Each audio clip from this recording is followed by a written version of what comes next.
بسم اللہ الرحمن الرحیم۔ السلام علیکم ورحمۃ اللہ وبرکاتہ۔ علامہ اقبال اوپن یونیورسٹی کے اسٹوڈیو سے ڈاکٹر احمد رضا، استاذ شعبہ فکر اسلامی تاریخ و ثقافت، علامہ اقبال اوپن یونیورسٹی، BS علوم اسلامیہ کے کورس اسلامی اخلاق و تصوف، جس کا کوڈ 1910 ہے، لے کر آپ کی خدمت میں حاضر ہے۔ آج ہم یونٹ نمبر 2 کا مطالعہ کریں گے، جس کا عنوان ہے تصور اخلاق قرآن و سنت کی روشنی میں۔ اخلاق کو اللہ تبارک و تعالیٰ نے پسند فرمایا ہے، اور اللہ تبارک و تعالیٰ نے اس کی تعلیم اپنے پیارے نبی حضرت محمد صلی اللہ علیہ وآلہ وسلم کے ذریعے پوری عالم انسانیت کو عطا فرمائی ہے۔ اس کی بنیادیں قرآن مجید میں اور رسول اللہ صلی اللہ علیہ وآلہ وسلم کی احادیث اور آپ کی سیرت طیبہ کے اندر موجود ہیں۔ اخلاق اللہ تبارک و تعالی سے انسان کو جوڑنے کا ایک عمل ہے۔ اللہ تعالیٰ کے جب ہم اسماء کی طرف توجہ کرتے ہیں تو وہ سارے کے سارے اسماء الحسنہ ہیں، یعنی بہت خوبصورت نام۔ اللہ تبارک و تعالیٰ کے جتنے بھی ہم اسماء پڑھتے ہیں وہ سارے خوبصورت ہیں۔ ان اسماء میں اللہ تبارک و تعالیٰ کی توحید، اللہ تبارک و تعالیٰ کا فضل، اللہ تبارک و تعالیٰ کی رحمت، اس کا کرم ہمیں نظر آتا ہے۔ ساتھ ہی اللہ تبارک و تعالیٰ کے اسماء میں کچھ ایسے اسماء بھی ہیں جو بہت جلالت والے ہیں۔ المنتقم، ایسے اسماء یہ بھی اللہ تبارک و تعالیٰ کی عظمت کو بیان کرتے ہیں۔ تو جس طرح اللہ غفور و رحیم ہے، جس طرح اللہ تبارک و تعالیٰ ستار ہے، غفار ہے، اسی طرح اللہ تبارک و تعالیٰ بعض معاملات پر سختی فرمانے والا بھی ہے۔ لیکن اسماء حسنہ میں ایسے اسماء بہت کم ہمیں نظر آتے ہیں جس میں سختی کا پہلو نظر آتا ہے، لیکن نرمی کا پہلو، یعنی ان تمام اسماء میں نرمی کا پہلو بہت زیادہ ہمیں نظر آتا ہے۔ لفظ رحمان اور رحیم سراپا رحمت ہیں، تو جہاں پر رحمت کی ضرورت ہے وہاں رحمت ہوتی ہے، لیکن جہاں سرکش لوگ اپنی سرکشی کی انتہا کر دیتے ہیں، جیسے فرعون نے کیا اور بہت سارے لوگ، تو وہاں پر پھر اللہ تبارک و تعالیٰ کا جلال بھی ہمیں نظر آتا ہے۔ یہ تمام اسماء حسنہ اور قرآن مجید کی آیات جب ہم پڑھتے ہیں تو ہمیں اس بات کی طرف توجہ دلائی جاتی ہے کہ ہم اللہ تبارک و تعالیٰ کے ان اسماء کو سامنے رکھتے ہوئے اور اس کی آیات کو سامنے رکھتے ہوئے پہلے تو اپنے نفس کا محاسبہ کریں، اپنے نفس کو ظاہری طور پر اور باطنی طور پر بہتر سے بہتر بنانے کی کوشش کریں۔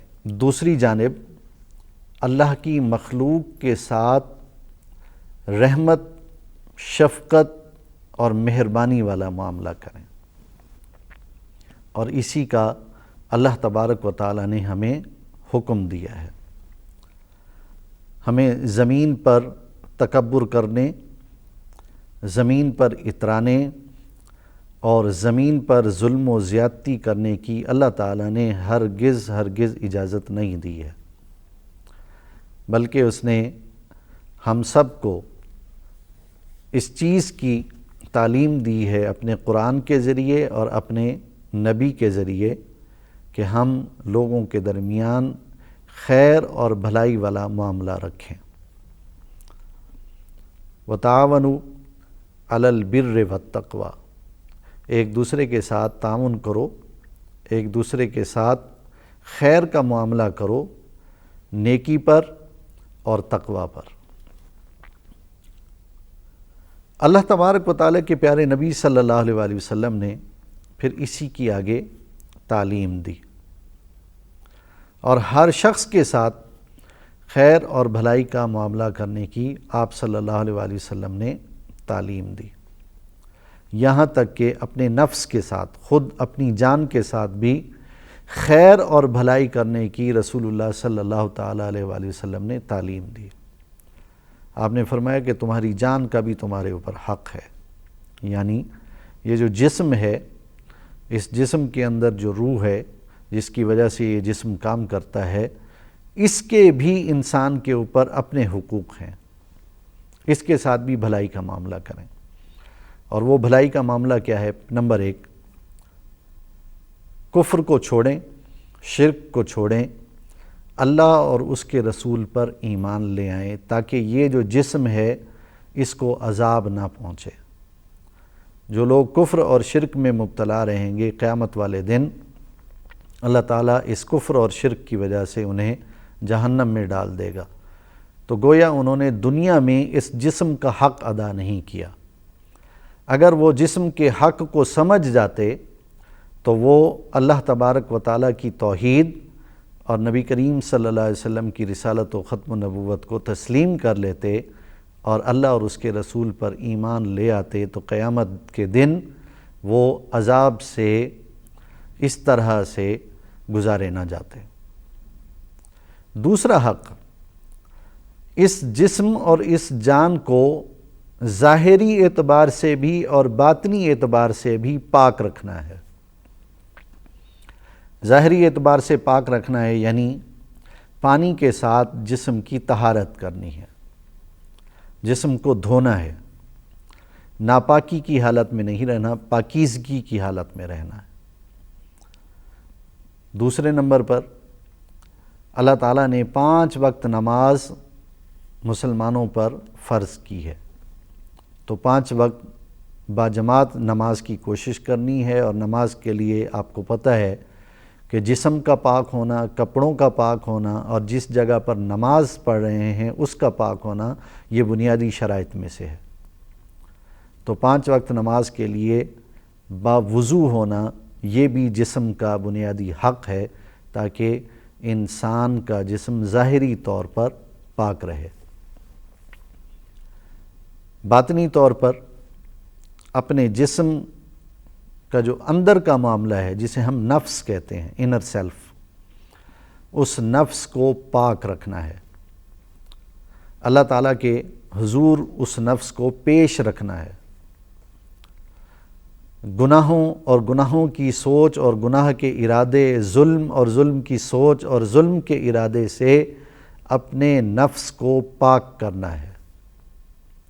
جب انسان گناہ کا ارادہ کرتا ہے تو اپنے ساتھ ہی ظلم کر رہا ہوتا ہے، اور جب انسان کسی اور کے ساتھ برائی کا ارادہ کرتا ہے تو وہ بھی اپنے ساتھ ظلم کا ارادہ کر رہا ہوتا ہے۔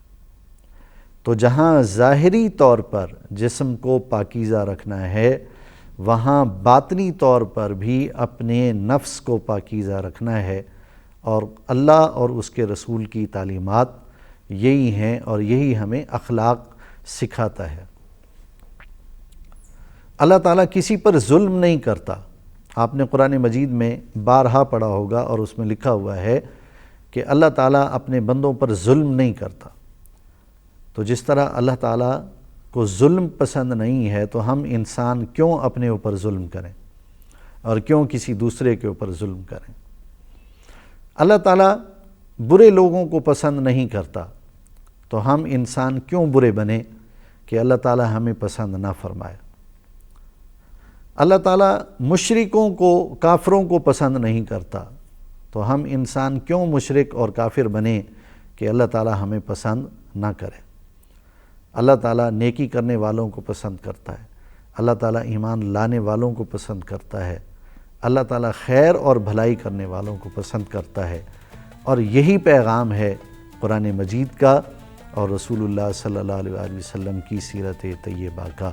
اللہ تعالیٰ ہم سب کو اس پیغام کو سمجھنے اور اس پر عمل کرنے کی توفیق عطا فرمائے۔ آمین۔ والسلام علیکم ورحمۃ اللہ وبرکاتہ۔